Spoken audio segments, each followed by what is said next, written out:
From William Stickevers, Strategic Astrological Advisor. Historical Origins of Thanksgiving, Pagan Festivals, Pilgrim Feasts, and Presidential Proclamations by William Stickevers. In America, Thanksgiving has traditionally been a celebration of the year's blessings, especially the harvest. The first American Thanksgiving was celebrated by the Plymouth plantation settlers after their successful 1621 harvest in present-day Plymouth, Massachusetts. Pagan and British harvest traditions. In Britain, the Harvest Festival, originally rooted in pagan traditions, was held on the Sunday closest to the harvest moon near the autumn equinox. It echoed the ancient feast of the ingathering, known to pagans as Mabon. Mabon was the second of the three pagan harvest festivals, following Lammas on August 1st and preceding Samhain from October 31st to November 1st. Samhain was the first and most important of the 4 quarter days in the medieval Gaelic calendar. Celebrated from October 31st to November 1st in Ireland, Scotland, and the Isle of Man, Samhain marked the end of harvest and the beginning of winter, the darker half of the year. The harvest festival celebrated the fruits and vegetables gathered to sustain people through winter. Many rural churches in Britain decorated with baskets of food, sang hymns, held feasts, and gathered for singing, drinking, and games. The holiday reflected a close connection to the land and the annual agricultural cycle. The 1621 Plymouth Thanksgiving Feast. Early English settlers carried this tradition to North America in 1621 with the Plymouth Feast of Thanksgiving. The first celebration took place in early October and was attended by about 103 people, 53 surviving Pilgrims, and 50 Native Americans from the Mashpee Wampanoag tribe, including Massasoit and Squanto, who acted as translator. The 3-day feast included waterfowl, turkey, duck, goose, fish, lobster, and 5 deer provided by the Native Americans. They also enjoyed dried fruit, squash, pumpkin, cranberry sauce, maize, and a wheat pudding. Edward Winslow, who traveled on the Mayflower in 1620, was among the group of pilgrims present at the first Thanksgiving. He left one of the only eyewitness accounts of the event. From a single feast to a national idea. Despite its significance, the 1621 feast did not immediately become an annual tradition. There is no evidence of another similar celebration within the decade.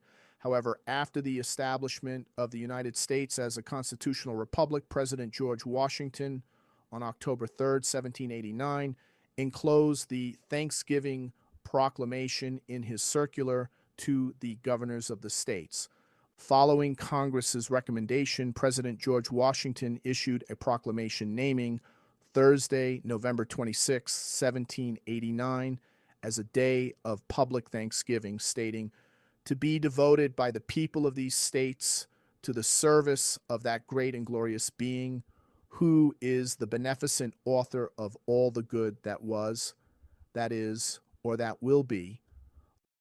Lincoln establishes an annual national holiday. Thanksgiving was celebrated sporadically across the states until 1863, when President Abraham Lincoln, seeking unity during the Civil War, declared the last Thursday in November a national holiday. His proclamation invited Americans to heal the nation's wounds and restore harmony. However, because the Confederacy did not recognize Lincoln's authority, the unified national celebration did not solidify until Reconstruction in the early 1870s. Thanksgiving in America in the 20th century. Theodore Roosevelt's 1902 holiday gesture. On November 26, 1902, after a vigorous horseback ride with First Lady Edith Roosevelt, President Theodore Roosevelt spent a quiet afternoon at the White House before a Thanksgiving dinner in the state dining room. Learning that workmen building the new West Wing could not take the day off, he insisted they be served an early afternoon turkey dinner. Poultry King Horace Vose supplied the White House with holiday turkeys from 1873 until his death in 1913. He began this tradition by sending a turkey to President Ulysses S. Grant and continued for over 4 decades, with each turkey selected from the finest flocks in Rhode Island and Connecticut. The first Macy's Thanksgiving Parade. In the 1920s, a period of dramatic economic expansion and social experimentation in America, many of Macy's department store employees were first-generation European immigrants who quickly reached middle-class status and were proud of their new American identity, longing for the harvest festivals their families had celebrated in Europe. They helped launch the first Macy's Thanksgiving Parade in 1924. With over 250,000 spectators, Macy's immediately announced it would become an annual event. Calvin Coolidge's 1927 radio address. On November 23, 1927, President Calvin Coolidge delivered his Thanksgiving proclamation over the radio to a nationwide audience before an evening program that ended with Mozart's opera, The Magic Flute. FDR moves the holiday to boost the economy. During World War II, President Franklin D. Roosevelt signed a joint resolution in 1941, moving Thanksgiving from the last Thursday in November to the third Thursday. The aim was to extend the holiday shopping season and stimulate the wartime economy. Harry Truman and the beginning of the turkey presentation tradition. President Harry Truman was the first president to receive a turkey from the Poultry and Egg National Board and National Turkey Federation, beginning a tradition of formal turkey presentations at the White House. Another turkey was presented in 1947, a 35-pound champion bird gifted by Oregon Senator Wayne Morse. While Truman did not begin the official turkey pardon, his administration made these turkey presentations a publicized presidential event.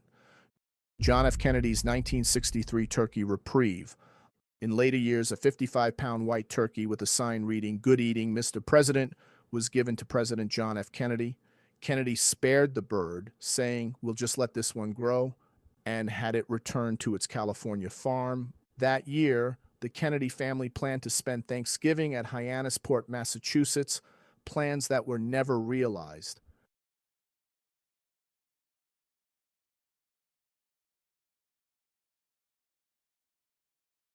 For nearly 4 decades, William Stickevers has empowered business leaders, independent thinkers, and visionaries to navigate global shifts and critical turning points with clarity and confidence. His unique blend of advanced astrological techniques, macroeconomic insights, and strategic forecasting equips clients to stay ahead of the curve and thrive in uncertain times. Discover how William's in-depth forecasts, programs, and astrological consultations can help you make more confident, well-timed decisions and recognize opportunities others overlook. Visit williamstickevers.com for your strategic advantage in business, finances, and life.